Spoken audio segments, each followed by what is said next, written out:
Okay, so if you are joining, we are here going to do the Cold War today. Whether I get through all of it, that is to be seen. Let's see how the time goes. Any exam board is welcome for this because I'm just focusing on the events. By the way, I always sit the AQA. If you want to know whether you do Cold War, it's conflict and tension, East and West. Okay, so that's one to remember. Now, let's start at the beginning. And just a little recap there of the conferences. But before we get into the conferences, let's just break down what we know. When we talk about the Cold War, we are talking about capitalism versus communism. These are two ideologies. And in short, when we're talking about America, we are talking about capitalism. We're talking about countries that believe in democratic elections. We're talking about countries that allow people to have private businesses and make money for themselves. People that allowed individual rights and freedoms, and also there is freedom of speech. When we're talking about the USSR or the Soviets, we are going to be talking about communism. The idea that it's basically a one-party state. All businesses, factories are owned by the state. The idea is that you don't have rich and poor. There is an equality of wealth, but more importantly, obedience to the state and supporting your country is the most important thing rather than individual rights and freedoms. Now, the Cold War starts very simply because all of us, well, let's go back a bit. There was a time where USA, USSR were on the same side, okay, during the Second World War. This was known as the Grand Alliance. Okay, Second World War, there was a mutual enemy. Okay, it was against Nazi Germany and the Imperial Japanese Empire. And the Grand Alliance, you'll remember the big three. You had the leader of the USSR, Stalin, the American president, FDR, and you had Churchill, Prime Minister of Britain. And they all shared one goal. Now, I'm not sitting there and saying that these countries are best mates and we're all chilling together, but they did have a common enemy. So when these first three met for the first time properly at the Tehran Conference in 1943, this Grand Alliance was focused on one thing. It was all about military decisions. Okay? It was all about how do we defeat Nazi Germany. The USA and Britain at Tehran were agreeing to invade France and open up a second front. The USSR agreed once Nazi Germany had been defeated, they would help support by declaring and fighting on war against, get my sentence out. They would go and help the Americans against the Japanese. So why the Tehran Conference is, I wouldn't say it's a huge thing to do with the Cold War, but it's important to understand that these three countries had a mutual enemy, okay, at that point. When we get to the Yalta Conference, it's February 1945. You're talking a matter of months before the Victory in Europe Day. And it's the same big three leaders, but the conversation has to start changing. It's not now necessarily about military decisions. It's about what Europe is going to look like after the defeat of Nazi Germany. Now, this is where you start to see those ideologies come through. And I want you to remember that the USSR have always been communist. The Americans always been capitalist. That's not changed at all. But what it does mean is outside of military decisions, when they've got to decide how Europe's going to look, they're going to have very different ideas in terms of what that looks like. Now, in terms of elections, Stalin was stressing very, very heavily that the USSR should have what we call a sphere of influence around Eastern European countries. And to be honest, I mean, it's a good point. You know, over 20 million Russians had been killed during the Second World War. And ultimately, it was seen as a buffer zone, a form of protection. So that was what Stalin was pushing for. The agreement was, at that time, in Yalta, that, okay, fair enough that Stalin could have an influence, But any country that was previously occupied by the Nazis should have a choice, and that they should be entitled to a free election. So ultimately, what they're agreeing to at Yalta is Stalin can have a sphere of influence across Eastern Europe, but those countries that were formerly occupied by the Nazis should have the right or have the say to it. And it's about giving them that choice. The idea with Europe, the big one is Germany. And what was agreed at Yalta was Europe would be divided into Germany would be divided into 4 zones of occupation. So America would have a part, Russia would have a part, Britain would have a part, and France would have a part. Berlin, also as the capital and playing an important role, would also be split into 4 parts. Okay, and I'll talk about the importance of that going forward. Now, there was disagreement starting to form. The USSR wanted to have reparations, money that could be paid to them as almost like repayment for the damages that they had suffered. Obviously, on the other side, Britain in particular and the US were very much cautious about this, because we know from past experiences, basically after World War I, reparation payments can cause a lot of difficulties.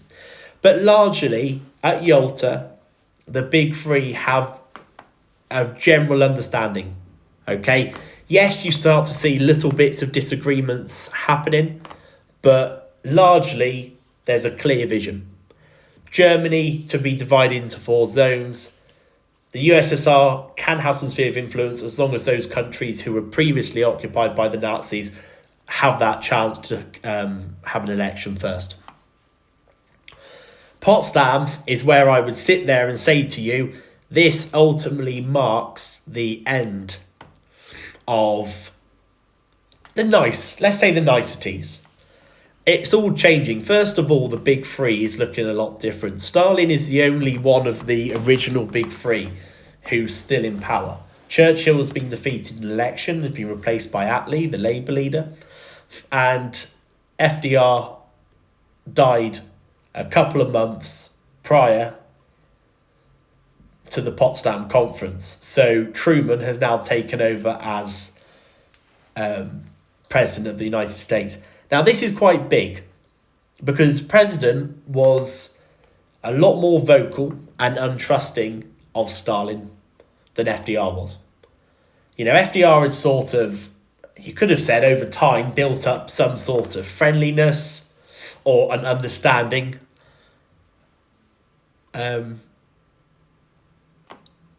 Truman, couldn't get his name out then, had a very stern anti-communist view. Now, where the tension starts to rise, let's look at some of the things that were agreed. At Yalta, one of the agreements was that countries that had been formerly occupied by the Nazis should have free elections. By the time you get to Potsdam, that doesn't look like the case at all. It doesn't look like Stalin is keeping to that side of the promise or allowing free elections. If anything, he's almost building up a series of satellite states, which I will talk about. There was then the discussion of how Germany looks. Yes, Germany should be split into 4 sections, but there's, again, a bit peculiar here. Where the border's going to be, who gets what land. And as I said, there is still that huge concern about how much the USSR should be allowed to take from Germany as reparations. So ultimately what happens is the only area of Germany that the Soviets are actually taking money from is their zone of occupation, the part that they've been given.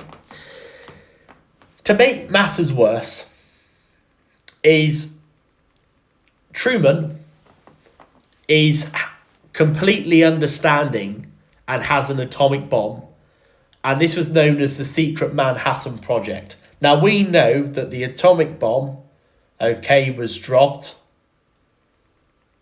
on the first one on the Japanese city of Hiroshima, and then a second one was dropped on the city of Nagasaki, ultimately ending the conflict with Japan.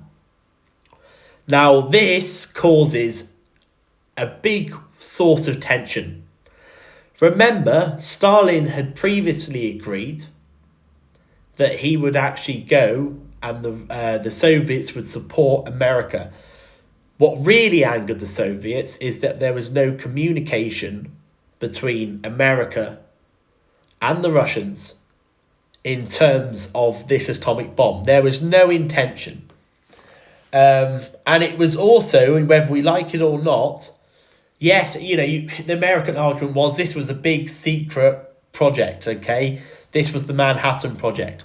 Truman himself did not know about this project with the making of the atomic bombs when he was vice president. He literally has only known the matter of months. But what this does do is it starts this element of warfare and power going towards nuclear weapons. And it's that big, bold step. And the Soviets see it as a really threatening thing. And now the Soviets also have this, well, if this has been going on behind the scenes for 4 years, we now need to make sure that we're trying to catch up. Keep liking and sharing for me, guys. So, with those 3 conferences in mind, let's just have a quick drink. We are going to look at what was happening across Eastern Europe. And on the map there, you'll see the Soviet Union. Those light pink countries are your satellite states. These are countries that are now under a communist government. But when I say satellite states, ultimately, the main power here is Stalin in the Soviet Union. Now, this is where there was a huge amount of tension and distrust because the whole idea of free elections in Eastern Europe never happened. And slowly but surely, countries dropped one by one. Romania, for example, when they had their first free election after the Second World War in 1945, a communist-led government was elected, but they were in coalition, so they had lots of other parties. The communists ultimately start removing the other political parties and they abolish and get rid of the Romanian monarchy, and then the communists have absolute control in there. In Poland, again, there was a lot of fear in terms of what was going to happen. Okay, in 1945, again, a mixture of parties were ruling in Poland. However, this did not last very long at all. Because there was this here, Stalin basically invites 16 non-communist politicians to Moscow and arrests them. And with them out of the way, it was pretty easy for Poland to have a rigged election. Stalin invites the non-communists, arrests them. Quite convenient in 1947, Poland then have an election and all you've got left are communists. Okay, but as far as everyone from the outside, oh look, they're having an election, the communists are voted in. What they won't tell you is Stalin sitting there arresting the ones that he doesn't want in power. Hungary's another classic example. In 1945, you actually have non-communists winning the election. What they did is one of the communist politicians, Rakowski, he takes control of the secret police and starts arresting and executing his opponents. And therefore, again, by 1948, the communists are in control. So across Eastern Europe, whether it's through rigged elections, whether it's through organisations like the secret police, or whether it's forcing the abolition of monarchies, you've got all of these communist satellite states popping up. Now, the reaction to this is huge. Because obviously in the West, they're looking and they're seeing, well, this is a bit concerning, isn't it? You've got all of these satellite states starting to form. And believe it or not, this is where you start to have basically a war of words, I like to call it. And it starts with 2 telegrams. The first telegram in February 1946, okay, so this is during the process of what they're seeing. George Kennan is basically a US representative. Each country has an embassy, okay? So if you're abroad or on holiday and you get into difficulties, you can visit your country's embassy there for support. So George Kennan is a US embassy and he's in Moscow. And basically he writes an 8,000 word telegram. Okay, there's a reason it's not called the Kennan telegram and it's just called the long telegram because it's just very, very long. And ultimately, and I'm going to summarise this 8,000 word telegram to you, what Kennan was saying is that the USSR were heavily armed and it wanted to spread communism. So you can imagine America get this telegram. Well, this doesn't sound great at all. Shock horror, a Soviet telegram called the Novikov telegram, and this one's vice versa. Novikov is the Soviet ambassador. He's in the USA. He writes a telegram. He sends it back to the USSR, and he basically says the USA are economically strong and they want world domination. So between George Kennan and Nikolai Novikov, they're basically stirring the pot. The impression that the Americans are getting is the USSR wants to spread communism, and the impression the Soviets are getting is America are power hungry and want world domination. And to spice this up even more, Churchill, if you're wondering how he's enjoying life after being Prime Minister, is making his famous Iron Curtain speech, where he basically sits there and says, yeah, we got rid of one form of fascism, referring to Germany, but now we have replaced it with another form of control. He basically said, we've spent years fighting against Nazi Germany and fascism, and now we've got this huge Soviet control, and that an Iron Curtain is dropping across Europe. Now, this Iron Curtain, at the time, obviously, it was a figure of speech. We know that that's not necessary. We know exactly how that's going to look. Keep liking and sharing, guys, for me. So, tensions are rising. And now the first move in the Cold War is made, and it comes from President Truman. President Truman in 1947 makes his famous Truman Doctrine speech, and it all comes from the fact that there are many countries in Europe at the time that are fairly vulnerable. And some of the countries that are causing concern are countries like Turkey and Greece, whose economy is weak, and that the fact is the communists are quite powerful in those countries. And ultimately, what the USA had decided is that they're the only ones who can provide financial support, because other countries, such as Britain and France, are having to recover post-World War II. So USA took it upon themselves that if we need to stop the spread of communism, we need to make a promise. So the Truman Doctrine was this speech. And ultimately, the USA made a promise that any country that wants to stand against communism, the USA would provide financial support and aid to help their economy. The USA, and this is also known as the policy of containment, are making an official declaration. They're saying, we will stand up to communism and basically give you money. Now, this is backed up by the Marshall Plan. So the Truman Doctrine is the promise. The Marshall Plan is that financial support. Now, the figures for how much was given during the Marshall Plan will vary. And it's one of those where go with the figure that you've been taught by your teacher. Okay, because the Marshall Plan will have various different figures. So, just go with the one you know. But ultimately, what happened is they spent, and it could be anywhere between 12 to 17 billion US dollars, depending on your exam board, of money on countries in Western Europe. Now, why are they doing this? Well, if you ask America, they're saying that they're just helping countries recover, have a chance to stand up for themselves, improve their economy. The USSR did not see that at all. Stalin described it as dollar imperialism. The idea that America was trying to buy support. And this caused a lot of anger.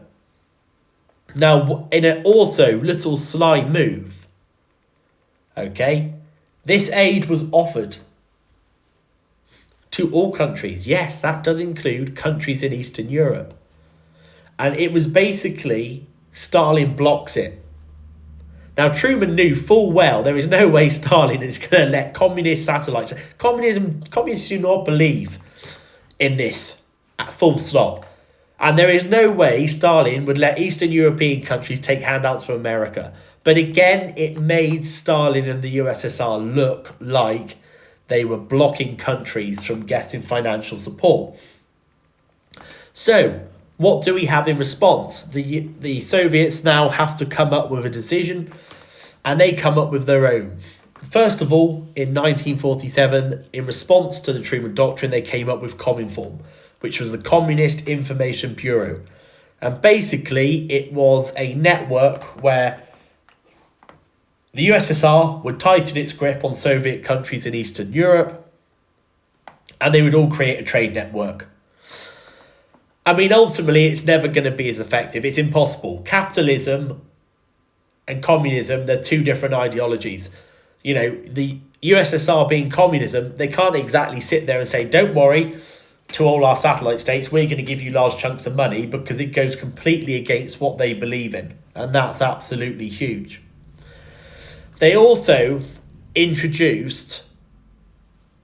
Okay, and sorry, I've just realised there's me. They also introduced Comecon. There's the information on Cominform. I forgot to change the slide, sorry. Comecon was the Council of Mutual Economic Assistance. And it came up with its own financial plan. Now, basically, they were going to try and provide some support through producing foods and setting targets, again encouraging trade. The problem is, like I said, it's flawed. You can have a communist bank, you can have communist money, but it's got to be shared out and it's got to be state-owned. The fact is, both Cominform and Comecon were very ineffective. Comecon, the idea that you could have this plan of aid, it fell apart by 1956. Okay, it was ultimately just very flawed. And yes, it made communist countries have better trade deals, and they would basically prefer each other, give each other good rates. But apart from that, it was very, very limited in what it could actually do. So, the first big event. So far, it's been a bit like a game of chess. Americans go Truman Doctrine. Soviets go Cominform. America goes Marshall Plan. The Soviets go Comecon, etc. It's like tick for tack at the moment. The first time that there is maybe some real tension and direct conflict between these ideas goes to the Berlin blockade. Now let's just recap. The Yalta Conference had stated that Germany would be split into 4 zones of occupation, as would Berlin. The first thing I'm going to say to everybody is know where Berlin is. Berlin sits in Eastern Germany. That's why Berlin is a constant source of tension, because Berlin sits in the Soviet zone of Germany. But because it was the capital, and because it was really important, Berlin itself had to be split into 4 sections. Now, why are there problems? Well, first of all, there was a lot of anger that Stalin had with the Western powers.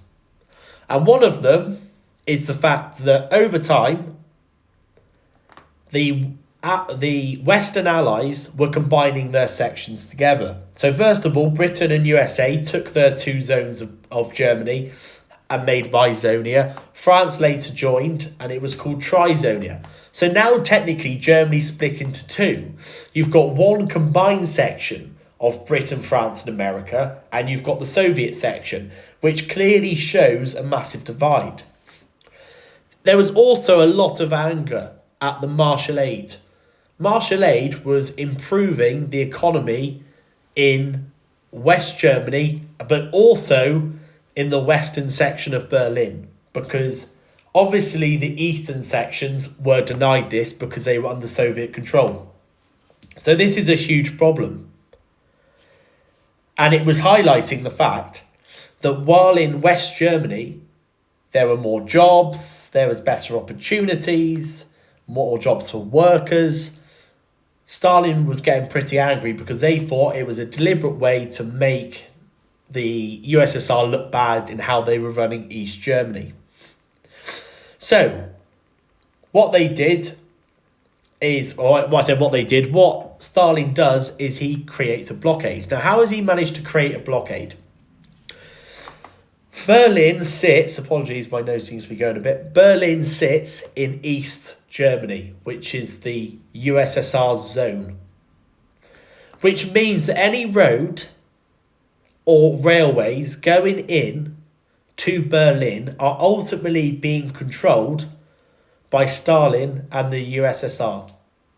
So what they could do is simply block off transport in and out of Berlin, which basically meant that the people in West Berlin were now being cut off. Okay? Huge cut off. Stalin then starts shutting down the power stations that were supplying West Berlin. So West Berlin, this little capitalist island in a huge communist section, has been cut off by transport. Its energy is being cut off. And now there has to be a response. There has to be a response by the other countries. If they just rock in with troops, you risk there being war breaking out. And that could cause a massive issue. Thank you very much for the rose. So what they decide is to do the Berlin airlift.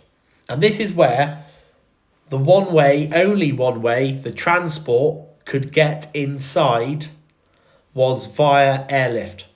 Because what they could do is they could fly over planes from the western sections of Germany.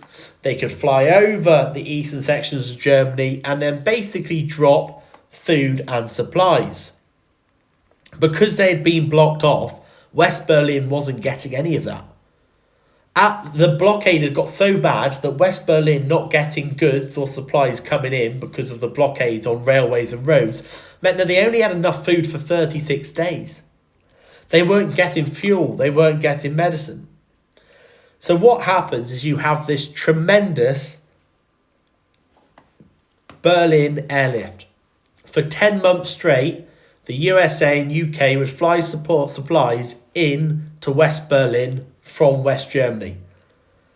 And it amounted to around 1 million tons of coal, necessities, even luxury items. At the peak of the airlift, you had one plane landing every 90 seconds. And Stalin can't technically do anything about this because the planes are coming from the American and British side of Germany, and they're supplying their sections in Berlin. So Stalin's more than welcome to throw a blockade up, but he can't exactly blockade planes from coming over. So now the ball's back in Stalin's court. What's he going to do? If he shoots down a plane, he risks there being war. So Stalin ends up calling the blockade off and basically makes him look weak. It makes him look like he was forced to back down. This is huge because what we suddenly see is how dangerous Germany and Berlin is for the duration of this Cold War. After the Berlin blockade and airlift, those three zones, even though they're already occupied, they're no longer called Trizonia. They basically rename that side West Germany. We now have West and East Germany. You now have elections in 1949 where you start to have a leader of East Germany and a leader of West Germany. This is massive. And to make things worse and to show you how those tensions were increasing, you now not just had two ideologies, you had two separate groups. The North Atlantic Treaty Organisation, known as NATO, that formed in April 1949, was a mutual defence pact between 23 capitalist countries, and their job was to protect one another, using weapons, troops and money against communism. As a response, and it did take a few years, the Warsaw Pact comes along. Now, the Warsaw Pact basically is an official response when West Germany itself joins NATO. The Warsaw Pact is basically the Eastern European version of NATO. So what we have now are two dividing camps. It's not just about words. It's not just about actions. You've got two military pacts that are on each side of this Cold War. Just going to take another sip of drink. So, we move on. And we are going to go to tell you what, let's go to the Hungarian uprising. Guys, if you could like and share, try and get us up to 20,000 likes. That would be awesome. I know a bit earlier than usual, but like I said, I do appreciate all your support with this. There is a game changer which I want to talk about. In 1953, Stalin dies. Okay, and to be honest, Stalin's leadership of the USSR was absolutely horrendous for a lot of people. Because of the use of gulags and purges, it was just a very, very horrible way to live. And a lot of countries in Eastern Europe had also ultimately been under Stalin's control as well. Now, there's a bit of a power struggle, which, to be honest, I don't genuinely really care about in the nicest way possible. And then Khrushchev becomes the new leader.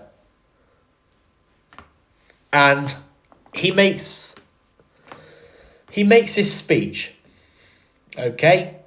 And it's known as the secret speech. Khrushchev's secret speech was the most non-secret speech you're ever going to hear. Because he speaks out and he basically denounced many of Stalin's crimes and breaches of human rights. And he welcomes a policy of de-Stalinization, which would promise diplomacy, not force. And it encouraged countries in Eastern Europe that there might be greater freedom. Now, if you're listening to this, you're going, oh, this sounds promising. Because it suggests that Khrushchev is going to be more lenient. It suggests that there were going to be more freedoms. Khrushchev releases thousands of political prisoners. Censorship rules start to become a bit more relaxed. And in countries like Hungary, people start to see this opportunity. Let's just recap the situation in Hungary before we move on to the uprising. Hungary had a free election as initially promised for any country who had previously been under Nazi occupation. They have an election. In 1945, communists did not win. They did not get voted in. But behind the scenes, a communist leader, Rákosi, has taken control of the secret police and he started eliminating all of his non-communist political rivals. Which means by the time you get to 1948, the communists basically are going to walk into power. Okay, it's this idea of, like I said, rigging and using undemocratic means to control their country. Now, under Rákosi's rule, Hungary had no freedom of speech. They had the AVH, the Hungarian secret police, that basically would arrest anyone who was against communism. And they controlled everything. To make things worse, because of how strict his regime was, the Soviets had positioned troops in Hungary, which Hungary were having to pay for. Yes, you heard that right. Hungary were having to pay for Soviet troops to supervise their country. They've been forced to speak the Russian language. So Hungary are listening to Khrushchev's come in. They listen to his secret speech and they're like, well, this could be our opportunity. Surely this is our moment now.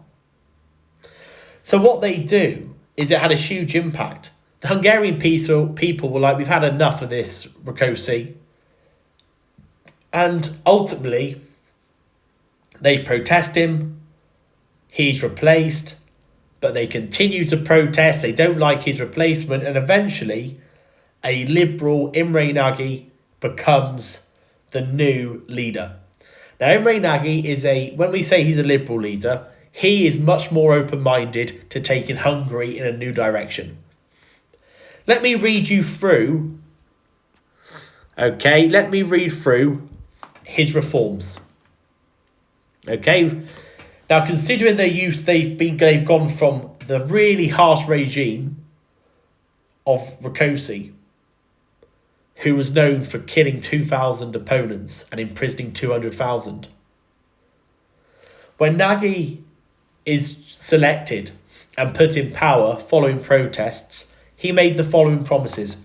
Free elections. Ah, fantastic. Impartial legal system. Boom. Another brilliant one.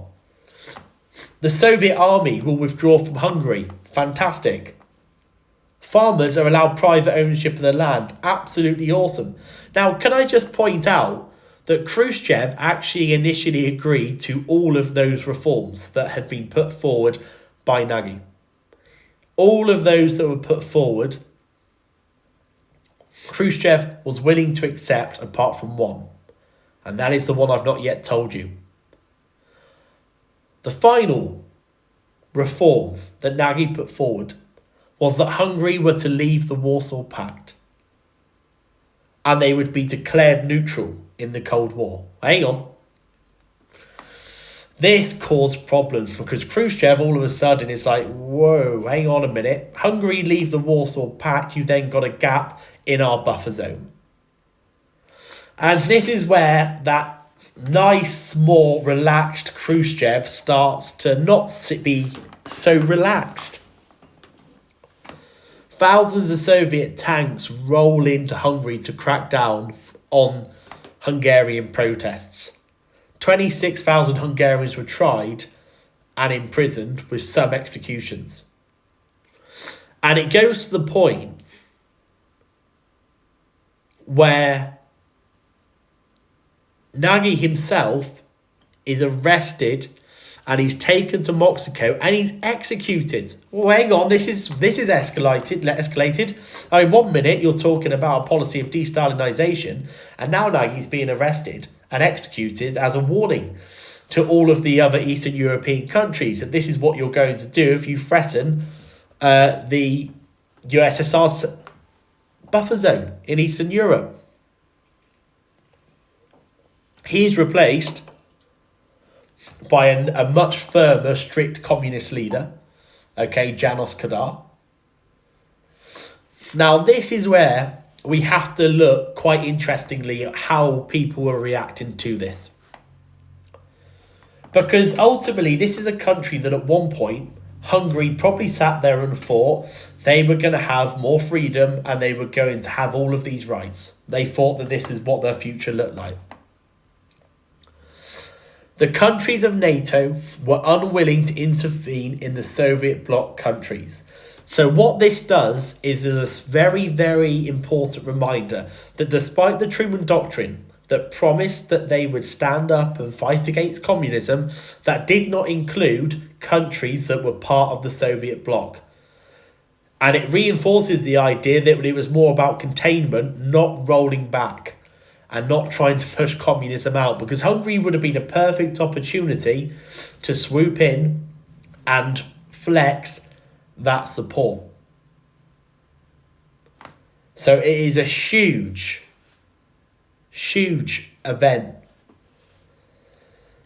And it's a reoccurring theme that at most the Soviets were allowed to go in and get away with it. At most they were condemned, but there was no Western support for Hungary at this point.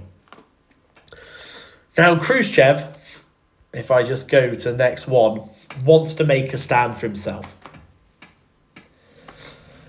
He clearly had a really firm idea, and he clearly showed that actually when push comes to shove, is if the Soviet bloc in Eastern Europe is threatened, he will be decisive and take action. Let's go back to our very famous city of Berlin. Berlin, as we know, has been a problem. The Berlin blockade and the Berlin airlift showed that. Because Berlin sits in East Germany. And East Germany is controlled by the USSR. But Berlin is also split into East and West Berlin. And there's that west part of Berlin, and it's almost like a little island of Western capitalism. And that always provoked. That always provoked the Soviets. It was a constant reminder. Now, let's just sort of have a quick look. Khrushchev had massive concerns. Because we had what we call the brain drain. The brain drain was when all the people who were getting or trained in professions were going from the east to the west because there was better job opportunities, there were more chances for money. What this does is it makes it glaring obvious. So if you were to sit there and have a look at where your best opportunities are, East Germany was starting to look a lot worse. 2.7 million East Germans went to West Germany between 1949 and 1961. And this was a serious problem that they had. What made things worse is East Germany also had what we call the Stasi. The Stasi were a secret police organisation, which again made living there a lot more difficult. Now, Khrushchev was starting to get wound up at this, because if this carries on, East Germany is not going to be able to develop, and it's going to continue to make communism look bad. So, what he does is he makes a speech in Moscow, in 1958. And he ultimately throws out an ultimatum. It's a very bold move. Khrushchev wanted to control all of Berlin. So he issues this ultimatum basically saying USA had to withdraw their troops from Berlin in 6 months. He puts the ultimatum on the table and says, Berlin is in East Germany. We want it all. Jog on. Now, it wasn't as straightforward as that was it, because there was a period where the two leaders met. It's also worth pointing out that despite their political differences and their different ideas, there was a begrudging respect between Khrushchev and President Eisenhower. President Eisenhower, just for context, was the next president of the United States after Truman. And the begrudging respect comes from the fact that Eisenhower had a tremendous reputation, as being a military leader during the Second World War. And because of this, thank you very much for the roses, they were willing to meet and talk. So even though Khrushchev's thrown his toys out of his pram and sat there and gone, this is what I want, there was this opportunity to talk. So the first time the two met was at the Geneva Conference in May 1959. The two leaders were seeking a new agreement. They hadn't decided on one, but they had agreed to meet again. Now, the next one is huge because the following meeting, in September 1959, was the Camp David Summit. This is an official US presidential residency. So the fact that Khrushchev has agreed to go and stand on US soil and meet in the middle of the Cold War demonstrated the respect there. And again,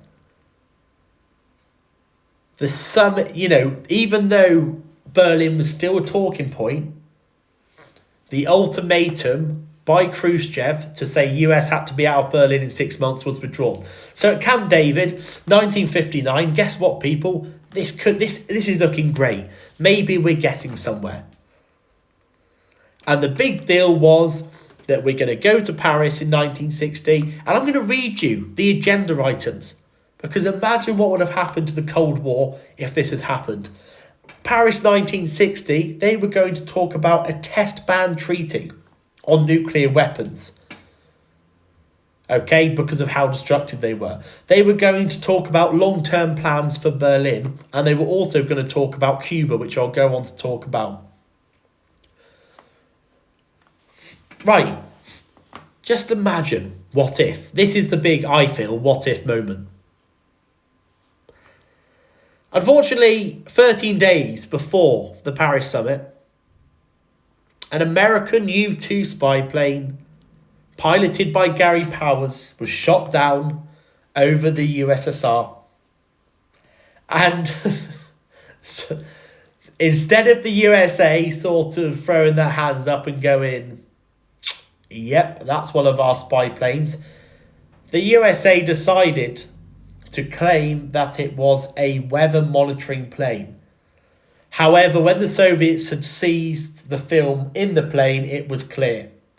Obviously, Eisenhower was... when President Eisenhower had to turn up to Paris, Khrushchev demands an apology for this mission. Because in all fairness, the Americans had been caught lying and spying. Eisenhower refuses, Khrushchev walks out. This is where all of those good moments, those talks, come to an end. Which, when you sit there and think about it, is a huge, huge concern. Because it was almost like, what if? So, because of the lies and the deceit over the US spy plane crisis, you don't end up getting any talks on test ban treaties. America lies, tension increases.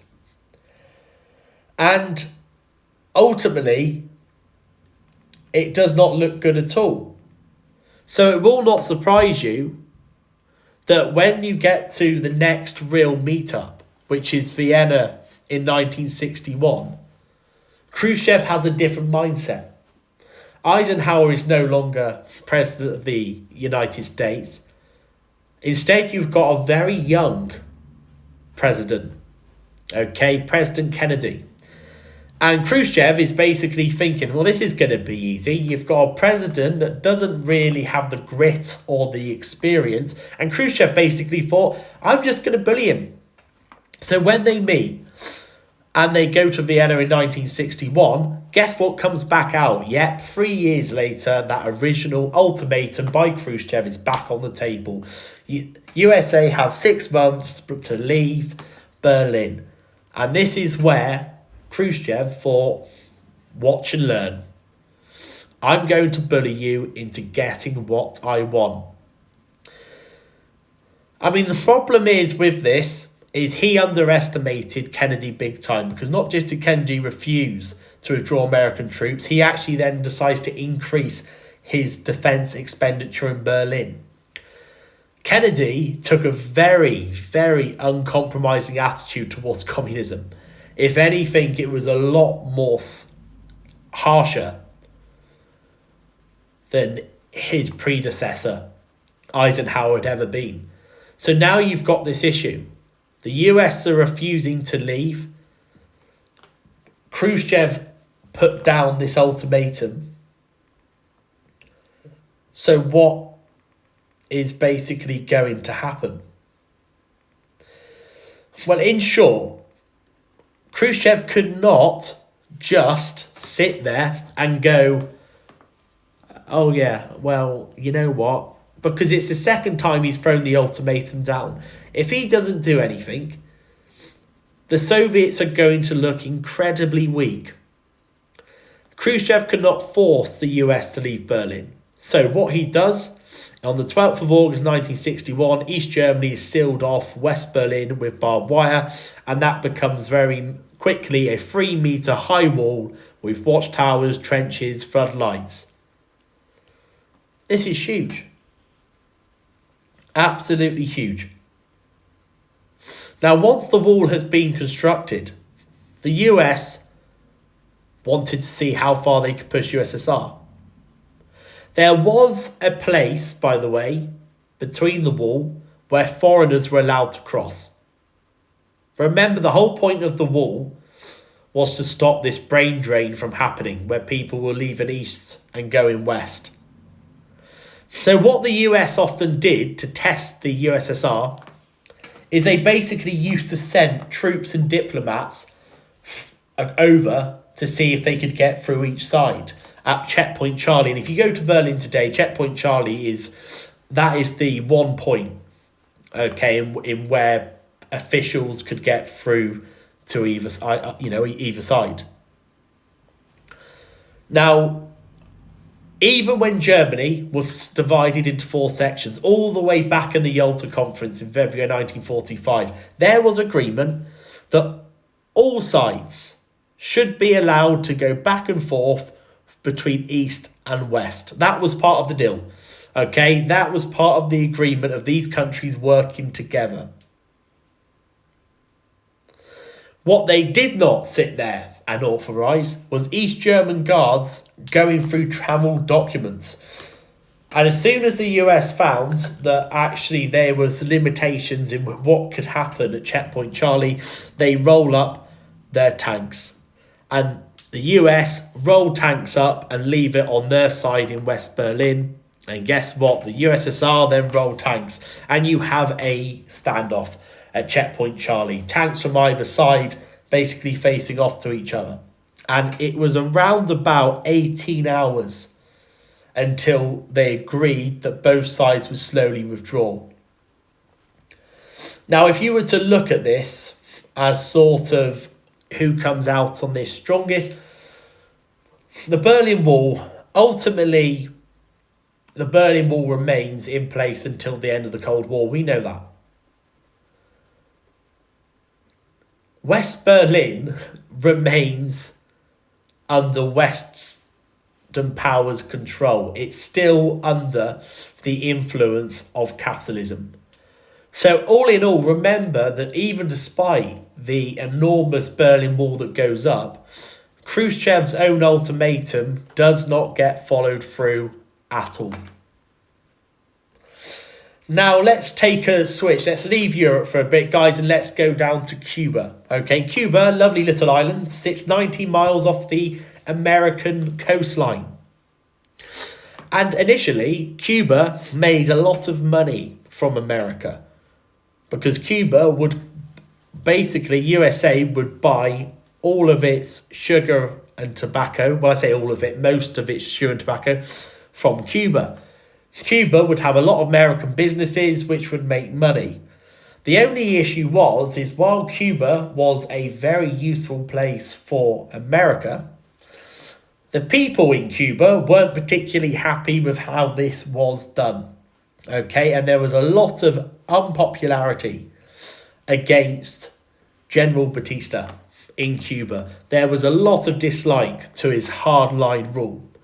So, in classic examples, you see a revolution happening at the start of 1959, and Fidel Castro replaces Batista. And can I just point out, this probably has to be one of the biggest judgment errors that America could have had. Because one of the first things Castro does is he goes to the USA and basically asks for support.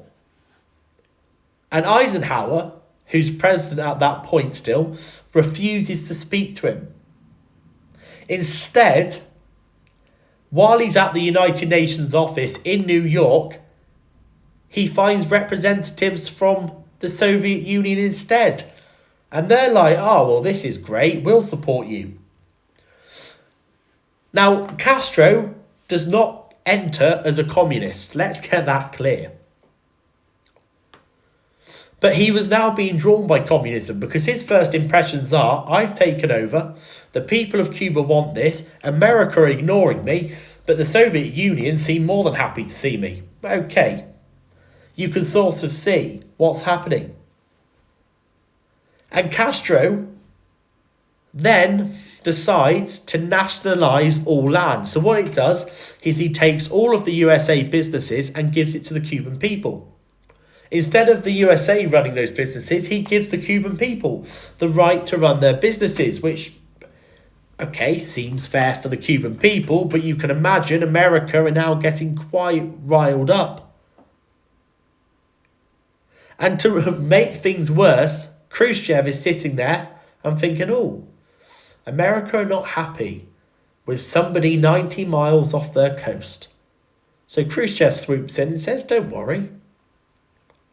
Why don't you buy our oil and we'll buy 1 million tons of Cuban sugar per year? You won't need America. So while America completely disregard and break off, what they didn't think about is they've now just set Castro up in a partnership with the Soviet Union, and you've turned him to support communism 90 miles off your own coastline. Has to be an absolute disaster. Guys, let's try and get to 50,000 likes. Keep liking and sharing for me, please, people. Now, the US are sitting there thinking, what are we going to do? They had already put a trade ban on Cuban goods, but that didn't really do anything because the Soviet Union, on the other hand, were offering trade. So they launched what we call the Bay of Pigs invasion. The Bay of Pigs invasion was... I mean, what words could we use to describe this absolute calamity? It was when America, in April 1961, President Kennedy approves a plan to invade Cuba and overthrow communism. But the plot is, it's not going to be American troops going in there and overthrowing communism. What they were going to do is the CIA were going to land 1,400 Cuban exiles. These are people that Castro had kicked out. And they would then provoke an anti-communist uprising. And they would seize control. This would be backed by American airstrikes. The problem is, very last minute, Kennedy decides to cancel an order for those airstrikes to happen. And to make things worse, Castro already knew about the plan. So about 1,400 exiles go up and they're met by 20,000 of Castro's troops. Doesn't take a genius to work out that, does it? That 20,000 of Castro's troops are easily going to crush. And the worst thing is, President Kennedy had to pay for the exiles to be released and had to fork over $53 million. It was absolute calamity. Absolute calamity. And it made the Americans look really, really bad. To make things worse, Khrushchev is thinking, oh, well, we've already got trade with them. They're already communists. Why don't we offer them support? And Khrushchev decides this will be a great time to place nuclear missiles into Cuba. Now, they didn't make a big poster saying, hello, America, we are putting missiles in Cuba. The missile situation wasn't discovered until 1962, when an American spy plane flew over Cuba and had taken some pictures. I've just got to prove, that I am human. There we go, I am human. Sorry, that's not that. So what would happen is American spy plane had gone over Cuba, taken some pictures, and they saw these Soviet missile launch sites being built. And people thought, hang on a second, in about 7 days' time, the Soviets now could launch missiles. A second American spy plane had noticed that there were 20 Soviet ships incoming with nuclear missiles. Now, the big questions you have to ask is, why is Khrushchev going to such lengths to stick missiles on Cuba? Number one, to protect Cuba's new communist government. That would be his argument. Number two is to close the missile gap. Quite often in the arms race, the USA had always been that step ahead with the building of nuclear weapons. And also, let's not forget that while you might think this is crazy, America had put missiles in Turkey that borders the USSR. So it was about really standing firm. Kennedy's got a massive dilemma. So what do? We've just found out there are nuclear missiles 90 miles off our coastline. We could A, ignore the missiles, but that would make America look very weak. They could get the United Nations involved. Again, overcomplicated, not being decisive. They could attack, so they could invade Cuba, launch air attacks. Okay, and they were having all of these different conversations forming. You had one group known as the Doves, and they were a comms group that were basically trying to promote taking peaceful options, and then there was a comms group called the Hawks who were ready to launch air attacks or invade. What happens is President Kennedy's brother suggests a blockade. Now, a blockade could mean the US could put ships around Cuba and block off Soviet ships, which would then mean it would be the Soviets' choice if they took action. Now, Khrushchev initially said, if you put your ships there, we are powering through. We're not being stopped. Despite this tough talk, by the 24th of October, those ships are turning around. They are turning around. Kennedy then receives a letter from Khrushchev, and it basically says in that letter that Khrushchev promised to remove the missile launch sites if the USA agrees to lift the blockade and promise not to invade Cuba. Okay, let's try and work that out. So the USA have got to agree not to invade Cuba, let Cuba be, and Khrushchev will remove the missile sites. Khrushchev then writes a follow-up letter saying, basically do all of that, but the USA need to remove missiles from Turkey as well. This is where I have to sit there and say President Kennedy, who to be honest has made a lot of poor choices during this crisis, pulls out an absolute masterstroke. He publicly responds to the first letter, which is basically saying the Soviets have agreed to remove their missile sites and we promise not to invade Cuba.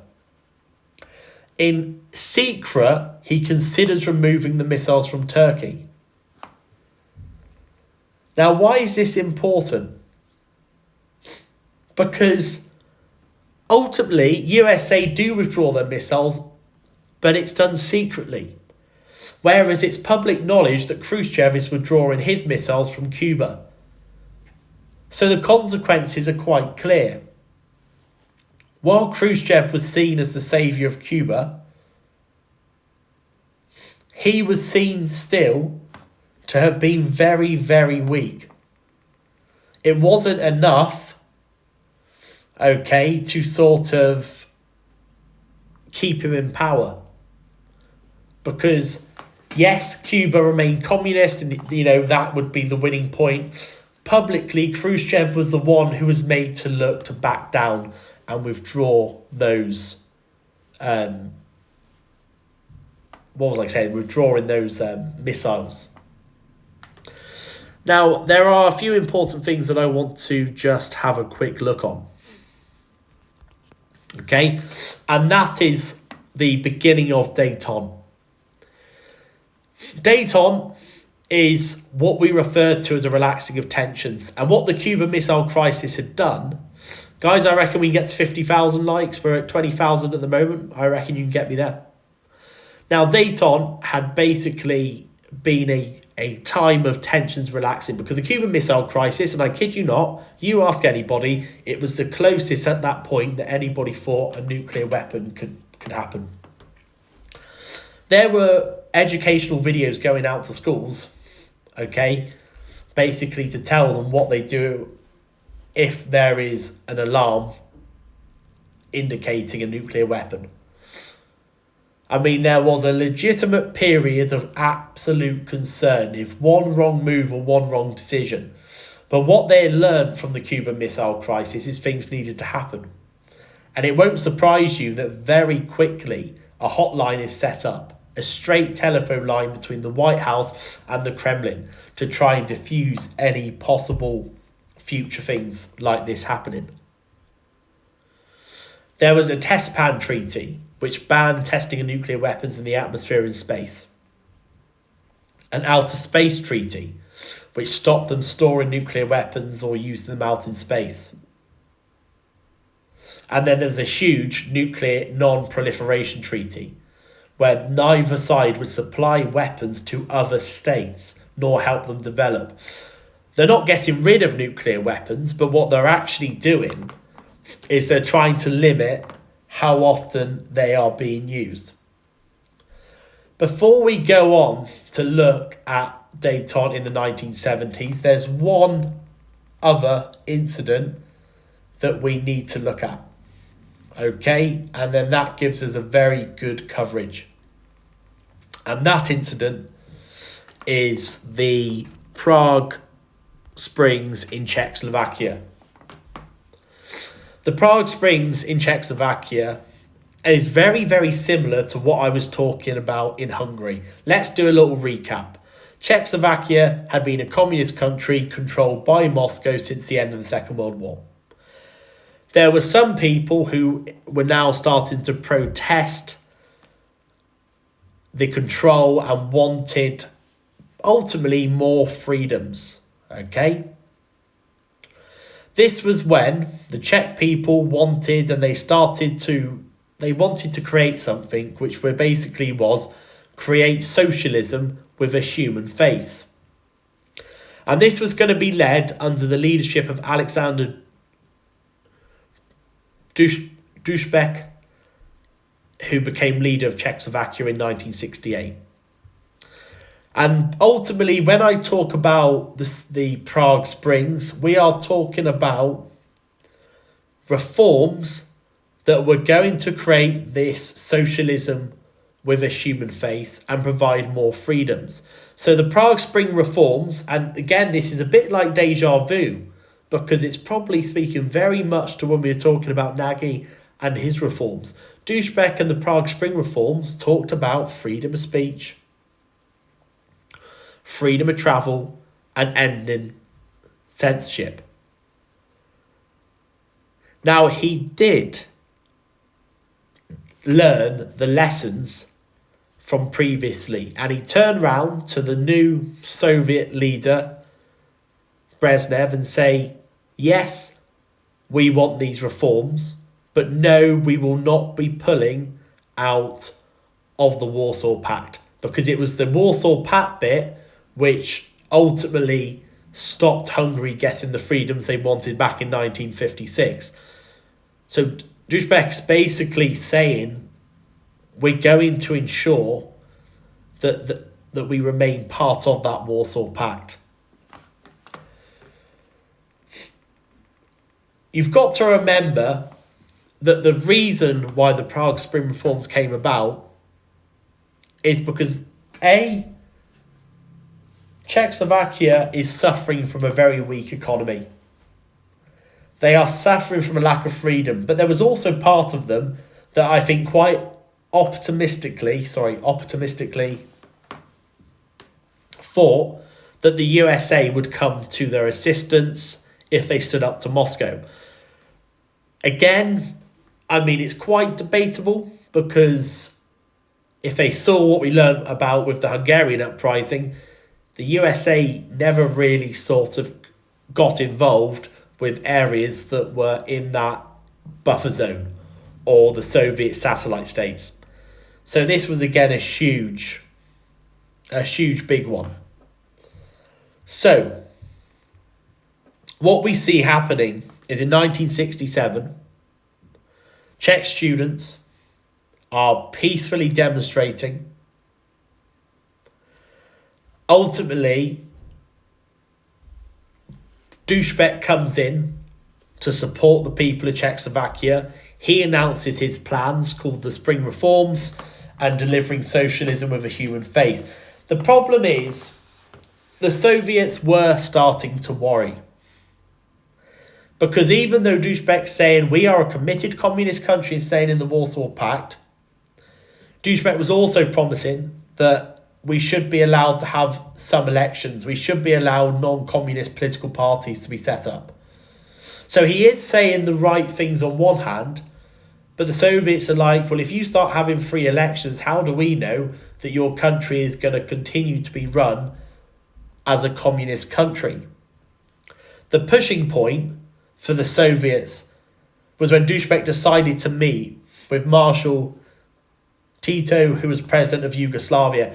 Now, this was always interesting. Even though Yugoslavia had been a communist country, they had never joined the Warsaw Pact.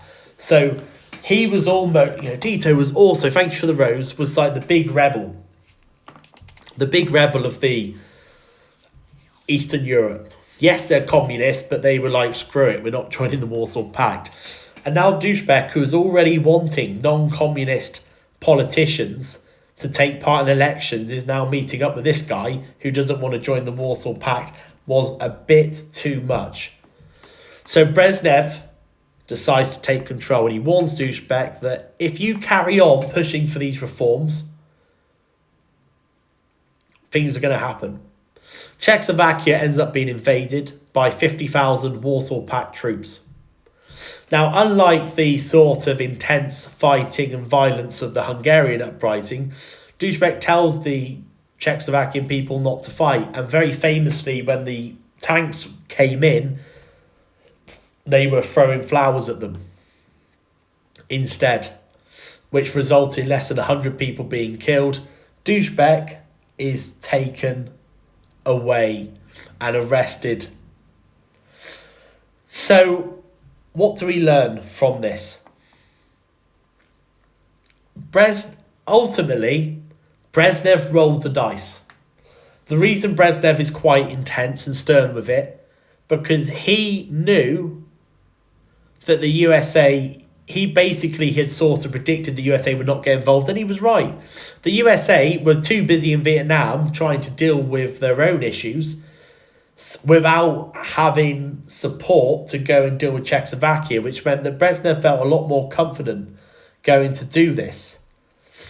And because of that focus elsewhere, it meant that Brezhnev was able to take action. And Brezhnev makes a very powerful move at this point by declaring the Brezhnev Doctrine. Okay, so remember a doctrine, that promise, which we've had from Truman back in 1947, hits Brezhnev's time to shine. And Brezhnev basically says if any Warsaw Pact country threatens the security of the Eastern Bloc, so basically threatens that buffer zone of satellite states, they will be invaded by the Warsaw Pact army. This is Brezhnev putting his cards on the table and saying this is what's going to happen. Dušek is gone, and very much like Hungary, they're replaced with a much more intense leader. Now, it's probably worth pointing out that despite the 1960s ending in that way, there was a period of time called Dayton where things started to look a bit brighter. Things started to look a bit better. We thought it was almost talked about after the Cuban Missile Crisis, but we know what was happening in Czechoslovakia, that there was still tension there. So why is there this period of Dayton, relaxing tensions between the two sides of the Cold War?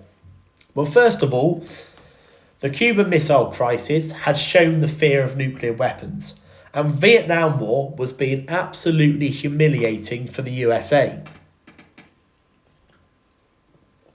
As they go into the 1970s,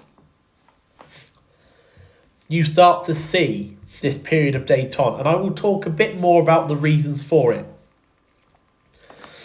The arms race is very expensive, and all the time that they're spending money on nuclear weapons, it's money that's not being put into the country.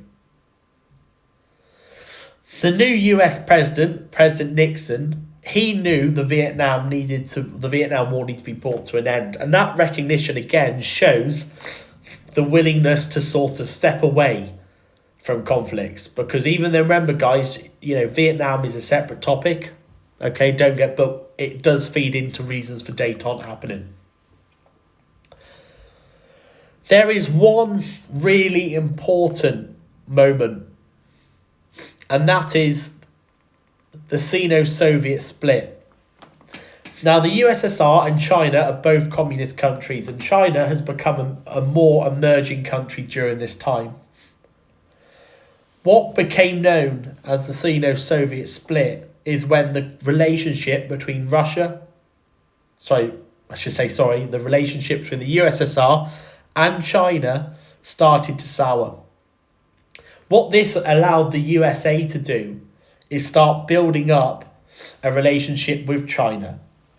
Now, what this showed is the fact that the USA were willing to have a good relationship with another communist country, but also put the USSR on a bit of like, whoa, okay,